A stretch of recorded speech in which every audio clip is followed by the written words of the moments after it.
We've been speaking a lot this morning about the spread of lies and false rumours online, and that is something our next guest, Chloe Ayling, has experienced personally. Yes, she is still regularly accused on social media of faking her own kidnap in 2017, even after two men were convicted and jailed for it.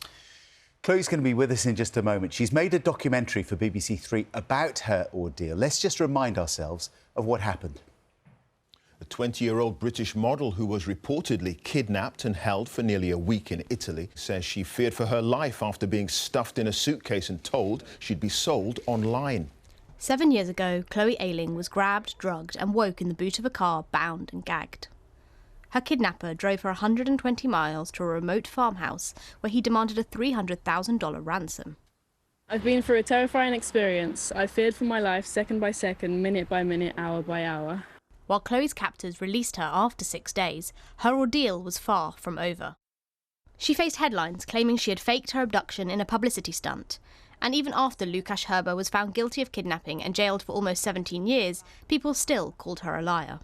I think it's ridiculous that people still doubt after the court has convicted him. I think the media's brainwashed people so much into believing that I was lying to try and make the public hate that person even more, because that's, at the end of the day, what will get the views. Years later, Chloe says she still faces online abuse from people who refuse to believe her story. Yasmin Rufo, BBC News. Well, Chloe joins us here on the sofa now. Morning to you, Chloe. Thank you so much for coming in. 7 years on from this ordeal, how are you doing now, first of all? I'm fine in myself, yeah, I'm happy I've moved on. I'm happy that the drama is being made because, yeah, as you just said, still 7 years on, there's still criticism. I feel like my voice was never heard back then. It was really overpowered by negativity on maybe how I dressed or how I presented myself or the fact I wasn't emotional. So I'm glad that it can be just laid out and the facts can be shown visually so that people can understand such a complex story.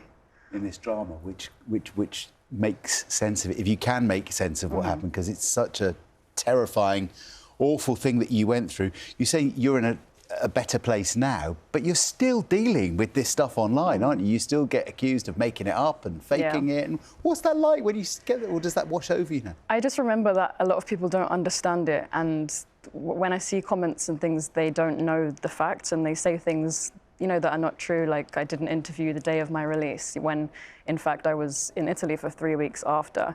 And this is what the drama shows, things that no one knew at the time because they were a bit misled by media. And I hope that from the drama they can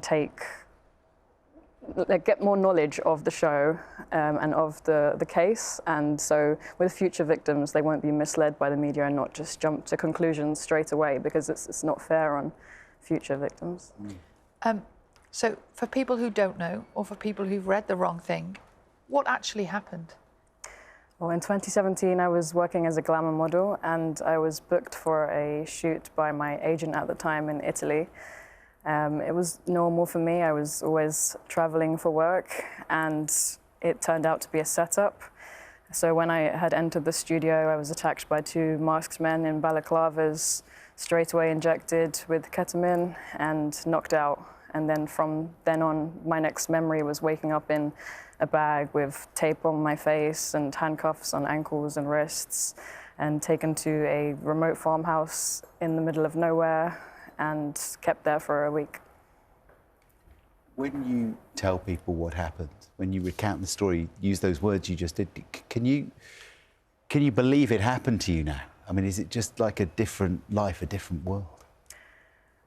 I can still remember some parts of it so visually, like even waking up, even how I was so heavily drugged, but waking up, I still remember the feeling of, like, was I on a boat, a ship? Like, just like a crazy dream. I still remember that exact moment, but I just tend not to think about it in my own time, you know, especially because back then I talked about it so much, which could have in turn helped me get over it a bit quicker, where I was kept so busy and always having to discuss it. So I kept it out of my mind in my own time.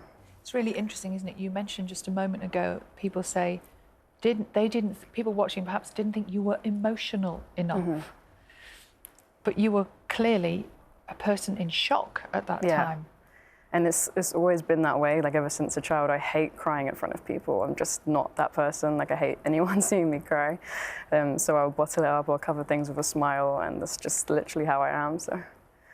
Why was it important for you to revisit what has happened to you in the form of a drama?